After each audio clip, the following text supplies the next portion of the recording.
ఇప్పుడు చూస్తున్నాం చంద్రబాబు గారేమో అధికార పక్షంలో ఉన్నారు, జగన్మోహన్ రెడ్డి గారేమో ప్రతిపక్షంలో ఉన్నారు. కానీ ఇద్దరు బీజేపీకి బానిసలుగానే ఉన్నారు. ఇద్దరు ముఖ్యమంత్రులు అయ్యారు, ఇద్దరి పాలన చూశాం. కానీ ఏ ఒక్కరైనా మన రాష్ట్రానికి రావాల్సిన ప్రత్యేక హోదా కోసం కొట్లాడారా?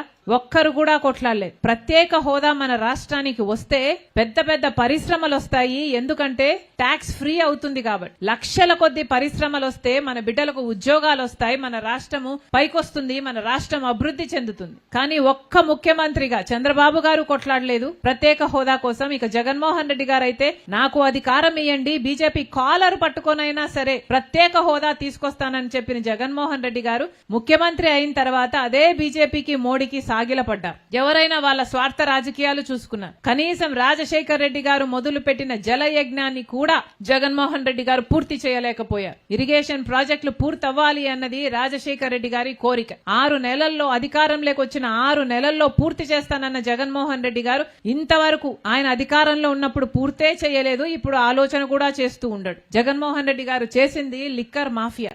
అసలు ఓన్లీ క్యాష్ పద్ధతిలో, అంటే డిజిటల్ పేమెంట్స్ అనేదే లేకుండా, ఈ డిజిటల్ యుగంలో అసలు డిజిటల్ పద్ధతే లేకుండా ఓన్లీ క్యాష్ పద్ధతిలో లిక్కర్ అమ్మిన సర్కారు ఏకైక సర్కారు భారతదేశంలో ఒక్క ఆంధ్రప్రదేశ్ జగన్మోహన్ రెడ్డి గారి సర్కారు మాత్రమే. అంత నాసిరకం మద్యము తయారు చేశారు.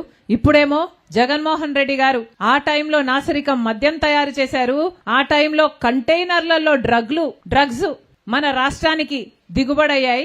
ఇంత అన్యాయంగా, ఇంత విచ్చలవిడిగా డ్రగ్స్, మద్యము మన సమాజంలో ఉన్నాయి కాబట్టే ఆడవాళ్ల మీద అత్యాచారాలు కూడా అంత ఎక్కువగా జరుగుతున్నాయి. పోనీ చంద్రబాబు గారు ఏమైనా దీన్ని తక్కువ చేస్తున్నారా అంటే, ఇప్పుడు చంద్రబాబు గారు మద్యం ధరలను తగ్గించేశాడట.